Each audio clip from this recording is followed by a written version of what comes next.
ನಮಸ್ಕಾರ ಎಲ್ರಿಗೂ, welcome to KPSC times. ಎಲ್ಲರೂ ಸೂಪರ್ ಆಗಿದ್ದೀರಾ ಅಂತ ಅಂದ್ಕೊಂಡಿದ್ದೀನಿ. ಸುಮಾರು ದಿನಗಳಾಯಿತು, ಸುಮಾರಾಗಲೇ ಒಂದು 2 ತಿಂಗಳೇನೋ ಆಯಿತು ಅನಿಸುತ್ತೆ.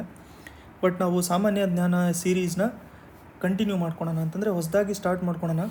ಇದರಲ್ಲಿ ನಾವು ಯೂಶ್ವಲಾಗಿ ಮಾಡ್ತಾ ಇರೋ ಹಾಗೆ ಜನರಲ್ ಅಫೇರ್ಸು ಅಥವಾ ಜನರಲ್ ಅವೇರ್ನೆಸ್ಸು, ಕರೆಂಟ್ ಅಫೇರ್ಸು ಈ ಥರದ್ದು ಕ್ವೆಶನ್ಸು ಕೂಡ ಇನ್ಕ್ಲೂಡ್ ಮಾಡ್ಕೊಂಡಿರೋಣ. ಬಟ್ ಅದ್ರ ಜೊತೆಗೆ ಜನರಲ್ ಸ್ಟಡೀಸು ಅಥವಾ GS ಹ್ಯುಮ್ಯಾನಿಟೀಸ್ ಎಲ್ಲ ಬರುತ್ತಲ್ಲ, ಹಿಸ್ಟ್ರಿ, ಪಾಲಿಟಿ, ಎಕಾನಮಿ ಈ ಥರದ್ದು ಕ್ವೆಶನ್ಸು ಕೂಡ ನಾವು ಇನ್ಕ್ಲೂಡ್ ಮಾಡ್ಕೊಂಡಿರೋಣ. ಅಂತಂದರೆ ನಮಗೆ ಈ ಸೀರೀಸ್ ನಡೀತಾ ಇರಬೇಕಾದ್ರೆ ಫಸ್ಟಿಂದನೂ ಕೂಡ ನಿಮಗೆ ಎಲ್ಲೂ ಕೂಡ ಲ್ಯಾಗ್ ಏನು ಬರ್ತಾ ಇರಲ್ಲ. ಸೊ ಇದು ಫಸ್ಟ್ ಪಾರ್ಟ್ ಆಗಿರುತ್ತೆ. ಫಸ್ಟ್ ಕ್ವೆಶನ್ ನೋಡೋಣ.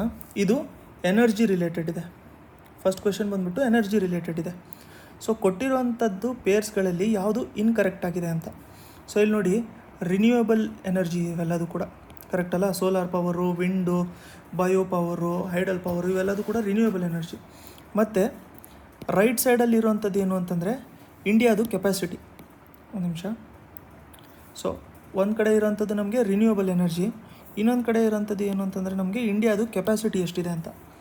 ಸೊ ಇದರಲ್ಲಿ ಸೋಲಾರಿಂದು 50.78 GW ಇದೆ ಅಂತೆ, ವಿಂಡಿಂದು ಇಷ್ಟಿದೆ ಅಂತೆ. ಸೊ ಇದರಲ್ಲಿ ಯಾವುದು ಇನ್ಕರೆಕ್ಟ್ ಆಗಿದೆ ಅಂತಂದರೆ ಅದಕ್ಕೆ ಆನ್ಸರ್ ಬಂದ್ಬಿಟ್ಟು B. ಸೊ ನಾವು ರಿನ್ಯೂಯಬಲ್ ಎನರ್ಜಿ ಕೆಪಾಸಿಟಿಗಳನ್ನ ನಾವು ನೋಡ್ಕೋಬೇಕು ಅಂತಂದರೆ ಈಗ ಸದ್ಯಕ್ಕೆ ಈ ಪಾಯಿಂಟ್ಸ್ಗಳು ಇಂಪಾರ್ಟೆಂಟ್ ಆಗಿರುತ್ತೆ ನಮಗೆ. ಇವನ್ನು ನೀವು ನೋಟ್ ಮಾಡ್ಕೊಂಡಿರಿ. ಫಸ್ಟು ಒಂದು ನಾವು ನೋಡ್ಕೋಬೇಕು ಅಂತಂದರೆ ಈಗ ಸದ್ಯಕ್ಕೆ ಇಂಡಿಯಾದು ರಿನ್ಯೂಯಬಲ್ ಎನರ್ಜಿ ಕೆಪಾಸಿಟಿ ಬಂದ್ಬಿಟ್ಟು 152.90 GW ಇದೆ ಇವಾಗ ಸದ್ಯಕ್ಕೆ. ಬಟ್ ಇಂಡಿಯಾ ಏಮ್ ಇಟ್ಕೊಂಡಿದೆ ಅಂತಂದರೆ ರಿನ್ಯೂಯಬಲ್ ಎನರ್ಜಿ ಕೆಪಾಸಿಟಿ ಇಂಡಿಯಾದು ಅಟ್ಲೀಸ್ಟು 500 GW ಆಗಿರಬೇಕು ಅಂತ. ಯಾವತ್ತರಲ್ಲಿ 2030 ಒಳಗಡೆ 500 GW ಅಷ್ಟು ಇಂಡಿಯಾದು ರಿನ್ಯೂಯಬಲ್ ಎನರ್ಜಿ ಕೆಪಾಸಿಟಿ ಆಗಿರಬೇಕು ಅಂತ. ಇವಾಗ ಇರೋವಂಥ 152.90 GW ಏನಿದೆಯಲ್ಲ, ಇದರಲ್ಲಿ ಸೋಲಾರಿಂದು ಕರೆಕ್ಟಾಗಿದೆ, ಇದು ಬಯೋ ಪವರು ಕರೆಕ್ಟಾಗಿದೆ. ವಿಂಡ್ ಪವರ್ ಎಷ್ಟಿದೆ ಅಂತಂದರೆ ವಿಂಡ್ ಪವರ್ ಬಂದ್ಬಿಟ್ಟು ಸುಮಾರು ನಮಗೆ 40.13 GW ಇದೆ ಅಷ್ಟೇ. ಅದಾದಮೇಲೆ ಮಿಕ್ಕಿದಿರೋವಂಥದ್ದು ನಮಗೆ ಹೈಡಲ್ ಪವರು. ಅದರಲ್ಲಿ ಲಾರ್ಜ್ ಹೈಡಲ್ ಪವರ್ ಬರುತ್ತೆ ಮತ್ತು ಸ್ಮಾಲ್ ಹೈಡಲ್ ಪವರು ಕೂಡ ಬರುತ್ತೆ. ಸ್ಮಾಲ್ ಹೈಡಲ್ ಪವರಿನ ಕೆಪಾಸಿಟಿ ಬಂದ್ಬಿಟ್ಟು ಸದ್ಯಕ್ಕೆ 4.84 GW ಇದೆ. ಸೊ ಈ ಥರ ಫ್ಯಾಕ್ಚುಯಲ್ ಕ್ವೆಶನ್ಸು ಎನರ್ಜಿ ರಿಲೇಟೆಡ್ ಅಂತೂ ಕಂಪಲ್ಸರಿಯಾಗಿ ಕೇಳ್ತಾ ಇರ್ತಾರೆ. ಇದನ್ನೊಂದು ನೋಟ್ ಮಾಡ್ಕೊಂಡಿರಿ. ಈ ಪಾಯಿಂಟ್ಸು ಕೂಡ ನಮಗೆ ಇಂಪಾರ್ಟೆಂಟು. ನೆಕ್ಸ್ಟ್ ಕ್ವೆಶನು, ಇಂಡಿಯಾದು ಎಕ್ಸ್ಟರ್ನಲ್ಲು ಇಂಟೆಲಿಜೆನ್ಸ್ ಏಜೆನ್ಸಿ ಯಾವುದು ಅಂತ ಕೇಳ್ತಾ ಇದ್ದಾರೆ. ಇಂಟೆಲಿಜೆನ್ಸ್ ಬರೋವಂಥದ್ದನ್ನ ಕಮ್ಯುನಿಕೇಟ್ ಮಾಡ್ಕೊಳ್ಳೋಂಥ ಏಜೆನ್ಸಿ ಯಾವುದು ಅಥವಾ ಎಕ್ಸ್ಟರ್ನಲ್ ಇಂಟೆಲಿಜೆನ್ಸ್ ಏಜೆನ್ಸಿ ಯಾವುದು ಅಂತ ಕೇಳಿದ್ರೆ ಅದಕ್ಕೆ ಆನ್ಸರ್ ಬಂದ್ಬಿಟ್ಟು ರಾ, ರಿಸರ್ಚ್ ಆ್ಯಂಡ್ ಅನಾಲಿಸಿಸ್ ವಿಂಗ್ ಅಂತ. ರಾ, research and analysis wing. Internal intelligence agency ಯಾವುದು? ಇಂಟರ್ನಲ್ ಇಂಟೆಲಿಜೆನ್ಸ್ ಏಜೆನ್ಸಿ ಯಾವುದು? ನಿಮ್ಗೇನಾದರೂ ಗೊತ್ತಿದ್ರೆ ಕಮೆಂಟ್ ಸೆಕ್ಷನಲ್ಲಿ ಆನ್ಸರ್ನ ಕಮೆಂಟ್ ಮಾಡ್ಕೊಂಡಿರಿ. ಇದರ ಆನ್ಸರ್ ಬಂದ್ಬಿಟ್ಟು ರಾ. ಇದು ಯಾಕೆ ರೀಸೆಂಟಾಗಿ ನ್ಯೂಸಲ್ಲಿತ್ತು ಅಂತಂದರೆ ರೀಸೆಂಟಾಗಿ ನ್ಯೂ ದೆಲ್ಲಿ ಇಂಟೆಲಿಜೆನ್ಸ್ ಕಾನ್ಫರೆನ್ಸ್ ಅಂತ ಹೇಳ್ಬಿಟ್ಟು ಒಂದು ಕಾನ್ಫರೆನ್ಸ್ ಕಂಡಕ್ಟ್ ಆಗಿತ್ತು. ನ್ಯೂ ದೆಲ್ಲಿ ಇಂಟೆಲಿಜೆನ್ಸ್ ಕಾನ್ಫರೆನ್ಸು ಇದೆಲ್ಲಿ ನಡೆಸಿದ್ರು ಅಂತಂದರೆ ಇದನ್ನು ನಡೆಸಿರೋವಂಥದ್ದು ಡೆಲ್ಲಿಯಲ್ಲೇ ನಡೆಸಿದ್ರು ಇದನ್ನು. ಅದಾದಮೇಲೆ ಇದು ಫಸ್ಟ್ ಕಾನ್ಫರೆನ್ಸ್, ಈ ಥರದೊಂದು intelligence related conference first conference.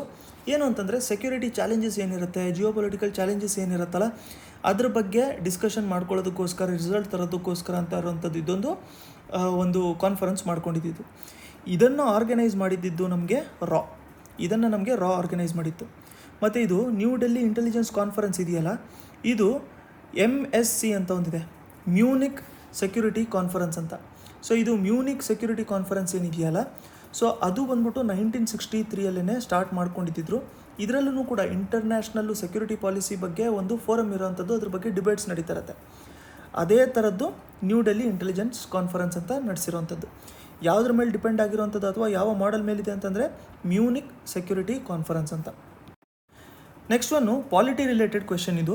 So Anglo Indians ಇದ್ದಾರಲ್ಲ, ಸೊ ಆಂಗ್ಲೋ ಇಂಡಿಯನ್ ಮೆಂಬರ್ಸ್ ಇರ್ತಾರೆ ನೋಡಿ ಲೋಕಸಭೆಯಲ್ಲಿ, ಅದರ ರಿಲೇಟೆಡ್ 2 ಪಾಯಿಂಟ್ಸ್ ಕೊಟ್ಟಿದ್ದಾರೆ. ಯಾವ್ದು ಕರೆಕ್ಟು ಯಾವ್ದು ತಪ್ಪು ಅಂತ ಹೇಳ್ಬಿಟ್ಟು ನೀವು ನೋಡ್ಕೊಂಡಿರ್ಬೇಕು ಇದರಲ್ಲಿ.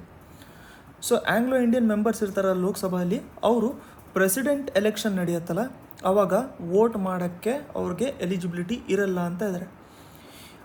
ಪ್ರೆಸಿಡೆಂಟು 2 ಆಂಗ್ಲೋ ಇಂಡಿಯನ್ ಮೆಂಬರ್ಸ್ನ ಲೋಕಸಭೆಗೆ ನಾಮಿನೇಟ್ ಮಾಡ್ತಾರಂತೆ. ಸೊ ಇವರು ನಾಮಿನೇಟೆಡ್ ಮೆಂಬರ್ಸ್ ಇರ್ತಾರೆ. ಇದರಲ್ಲಿ ಕೊಟ್ಟಿರೋವಂಥದ್ರಲ್ಲಿ ಯಾವ ಸ್ಟೇಟ್ಮೆಂಟ್ ಕರೆಕ್ಟು ಅಂತಂದರೆ 2 ಸ್ಟೇಟ್ಮೆಂಟ್ ಕರೆಕ್ಟು. ಇದು ತುಂಬ ಇಂಪಾರ್ಟೆಂಟ್ ಆಗಿರುತ್ತೆ. ಆಂಗ್ಲೋ ಇಂಡಿಯನ್ ಮೆಂಬರ್ಸ್ ಏನಿರ್ತಾರಲ್ಲ, ಅವ್ರು ನಾಮಿನೇಟೆಡ್ ಮೆಂಬರ್ಸು, ಅವ್ರಿಗೆ ಪ್ರೆಸಿಡೆಂಟ್ ಎಲೆಕ್ಷನಲ್ಲಿ ವೋಟ್ ಮಾಡೋದಕ್ಕೆ ಅವರಿಗೆ ಎಲಿಜಿಬಿಲಿಟಿ ಇರಲ್ಲ. ನಾಮಿನೇಟೆಡ್ ಮೆಂಬರ್ಸಿಗೆ ಎಲಿಜಿಬಿಲಿಟಿ ಇರಲ್ಲ. ಆದ್ದರಿಂದ ನಮಗೆ ಆಂಗ್ಲೋ ಇಂಡಿಯನ್ ಮೆಂಬರ್ಸ್ಗೂ ಕೂಡ ಇದರಲ್ಲಿ ಎಲಿಜಿಬಿಲಿಟಿ ಇರಲ್ಲ. ಸೊ ಇದು ಇಂಪಾರ್ಟೆಂಟ್.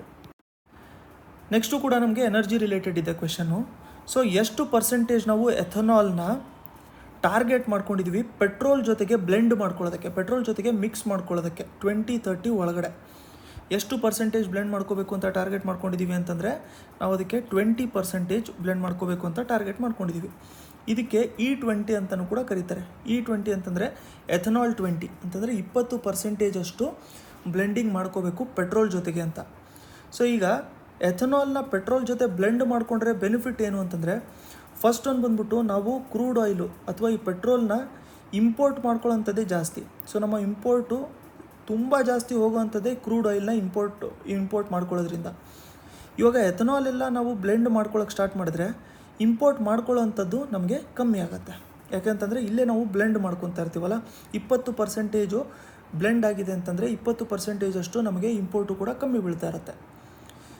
ಇದು 20% ಏನೋ ಟಾರ್ಗೆಟ್ ಇತ್ತಲ್ಲ, ಇದನ್ನು 2025 ಒಳಗಡೆ ಅಚೀವ್ ಮಾಡ್ಕೋಬೇಕು ಅಂತ ಹೇಳ್ಬಿಟ್ಟು ಅಂದ್ಕೊಂಡಿದ್ರು.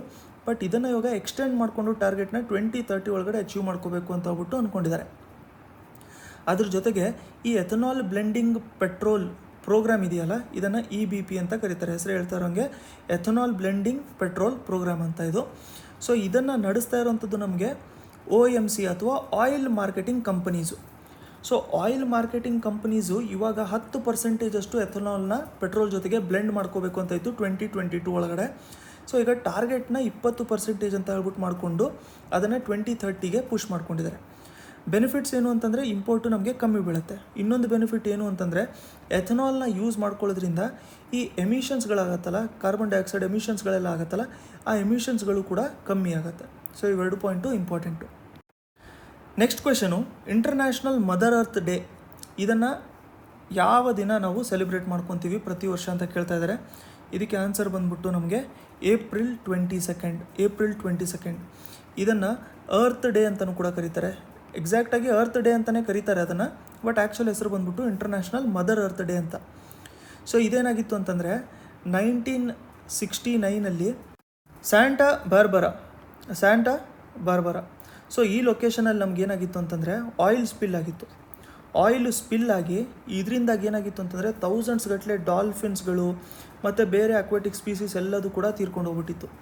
ಸೊ ಅದಾದಮೇಲೆ ಏನು ಮಾಡಿದ್ರು ಅಂತಂದರೆ 1970ಇಂದ ಇದ್ರ ಎನ್ವೈರ್ಮೆಂಟನ್ನು ಪ್ರೊಟೆಕ್ಟ್ ಮಾಡ್ಕೋಬೇಕು, ಪೊಲ್ಯೂಷನಿಂದ, ಡಿಫಾರೆಸ್ಟೇಷನಿಂದ ನಾವು ಪ್ರೊಟೆಕ್ಟ್ ಮಾಡ್ಕೋಬೇಕು ಅಂತ ಹೇಳ್ಬಿಟ್ಟು ಅರ್ತ್ ಡೇನ ಸೆಲೆಬ್ರೇಟ್ ಮಾಡ್ಕೊಳ್ಳೋಕ್ಕೆ ಸ್ಟಾರ್ಟ್ ಮಾಡ್ಕೊಂಡಿದ್ರು. ಆವಾಗಿಂದ ಇದನ್ನು ಸೆಲೆಬ್ರೇಟ್ ಮಾಡಿಕೊಂಡು ಬರ್ತಾಯಿದ್ದಾರೆ. ಈ ವರ್ಷದ ಥೀಮ್ ಏನಿತ್ತು ಅಂತಂದರೆ, ಈ ವರ್ಷದ ಥೀಮ್ ಬಂದ್ಬಿಟ್ಟು ಇನ್ವೆಸ್ಟ್ ಇನ್ ಆರ್ ಪ್ಲ್ಯಾನೆಟ್ ಅಂತ ಈ ವರ್ಷದ್ದು ಥೀಮ್ ಇತ್ತು.